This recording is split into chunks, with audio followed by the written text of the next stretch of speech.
During the first year of the diagnosis, the risk of SUDEP is highest. And that is the time frame that we actually have to talk about it and to decide whether our patient is well with our anti-seizure medication, or we have to discuss other strategies. Sudden unexpected death in epilepsy, or SUDEP, is something that I have been a high risk of in the past, and I really do wish that clinicians at the time had told me about my risk earlier on in the day.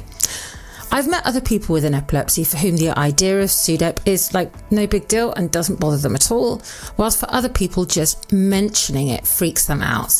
For parents or caregivers, there can be absolute fear of losing the one that they love and frustration that they can't prevent it 100%. And then there can be absolute anger when somebody has lost a loved one due to SUDEP and they'd had no idea of their risk and how to help them minimise it. So how could or should we educate and talk about SUDEP? It is different for everybody. Today we hear all about it from neurologist Sanja Gluscevic. My name is Sanja Gluscevic. I come from Montenegro. It's a very small country in the Balkans. I'm adult neurologist and I'm a fellow in epilepsy and clinical neurophysiology. So today we're talking about SUDEP, a sudden unexpected death in epilepsy. Loads of people get nervous about it, and I understand, but also I think we all need to be talking about it so we can minimise our risks, right?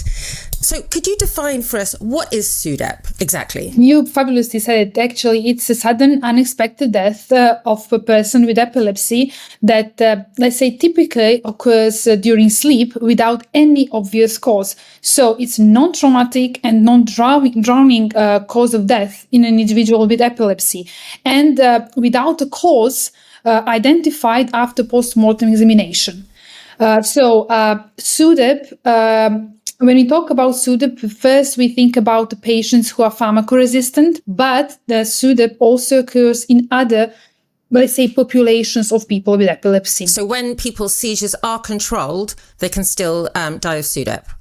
Yes, but when we talk about risk of SUDEP, we have, let's say, special population of people with epilepsy that we know are at higher risk of dying from SUDEP. Those are the people who have often generalized tonic-clonic, we call it convulsive seizures, seizures that are occurring during the night, nocturnal seizures. Also, if you live alone, because nobody can help when you get a generalized tonic-clonic seizure, and of course, if you do not adhere to anti-seizure medication regimen.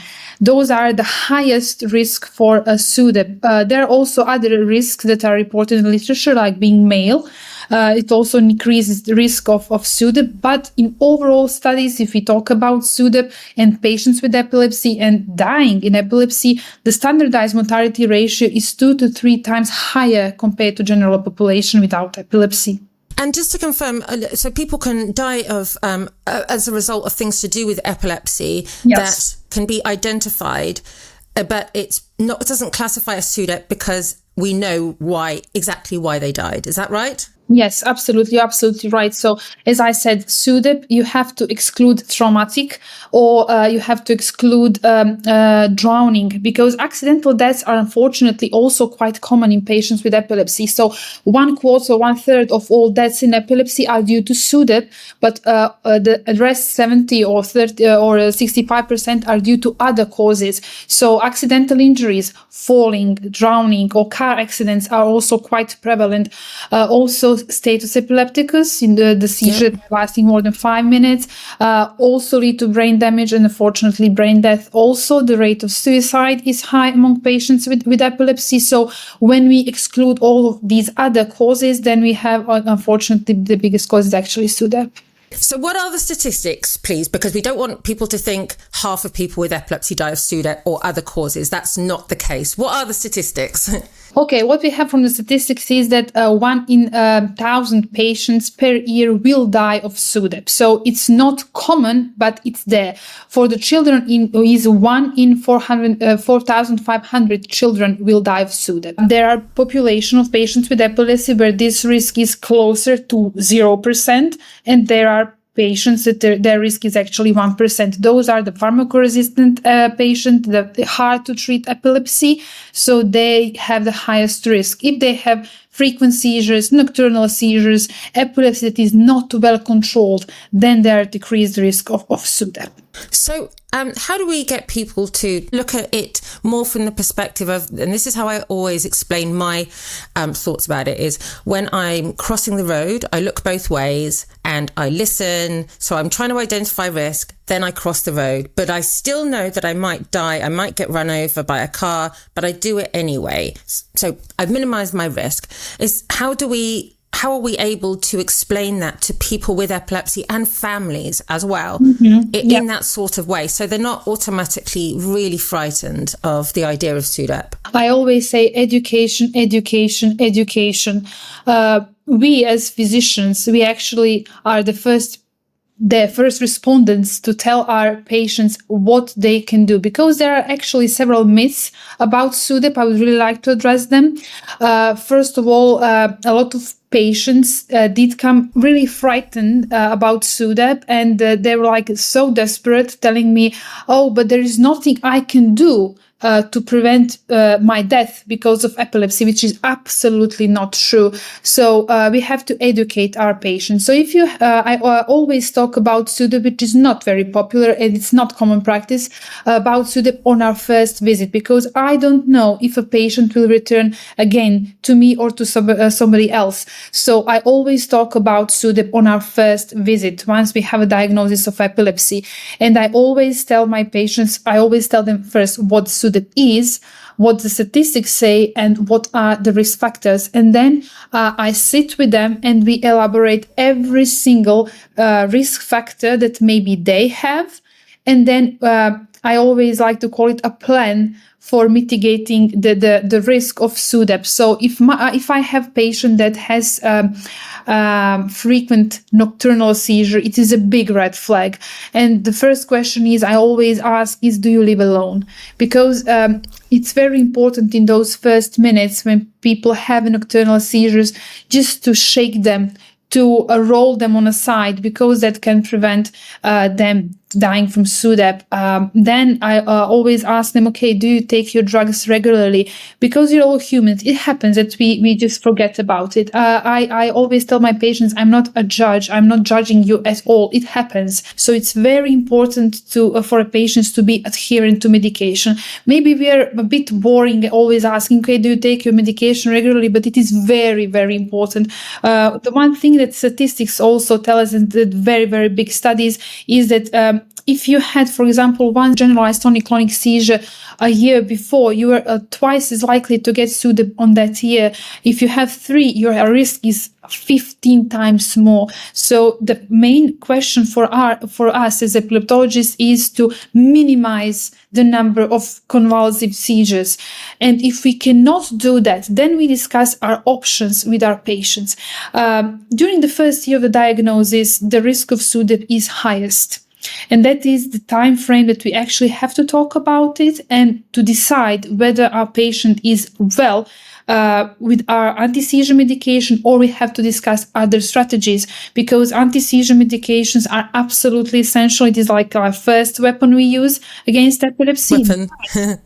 Weapon, but there are also other options. There is surgery, and there are also neuromodulation techniques. Of course, there is a big burden on caregivers, because a lot of patients, a lot of time, are not aware of their seizures, especially nocturnal seizures. So there are a lot of studies on caregivers, and they really have a burnout, because both the patients and the caregiver are really frightened when we talk about SUDEP. So they're constantly anxious. We have both anxious sides. And if you educate them and if you tell them, okay, you don't have generalized tonic-clonic seizures, you don't have nocturnal seizures, you're taking your medication regularly, so you're fine. Your risk is close to 0. But if you have patients who have all these, let's say, red flags, then you have to remind them more regularly, to ask them on every visit, okay, how were your seizures controlled for the past 3 months? Did you take your medication regularly? So other ways I've learned over the years to minimize SUDEP risk are also, it's beyond medication, right? It's also looking at things like sleep. It's about looking at things like mood and managing those things, because if we can improve quality of life, generally speaking, that reduces seizure likelihood, which then reduces SUDEP risk. Absolutely right, Torie.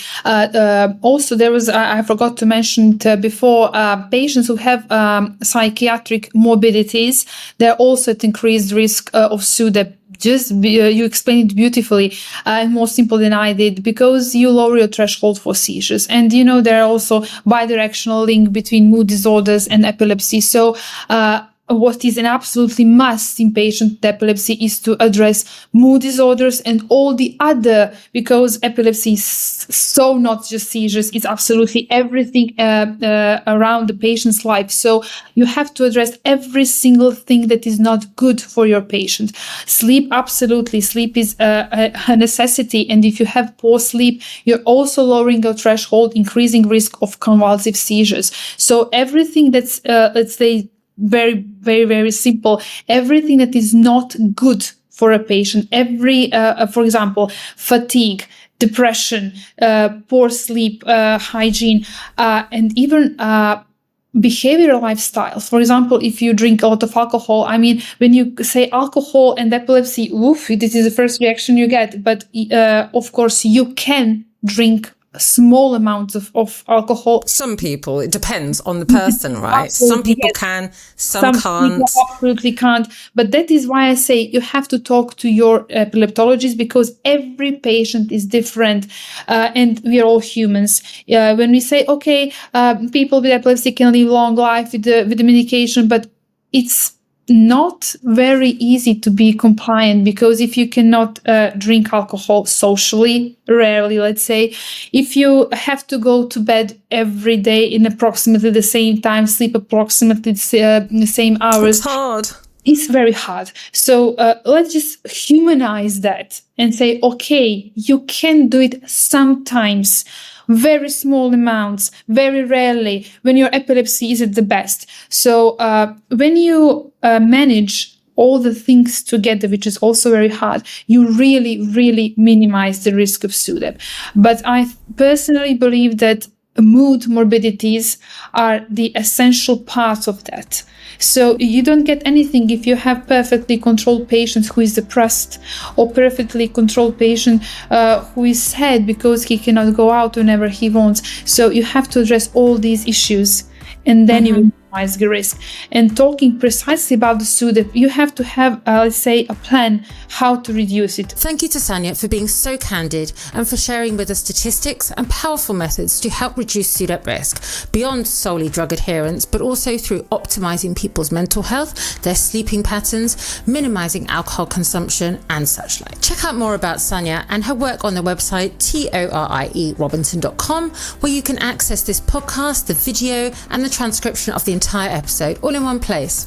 And if you're new and you haven't done so already, please do like and comment on this episode, subscribe to our channel, and so to get more people learning about the epilepsies. See you next week.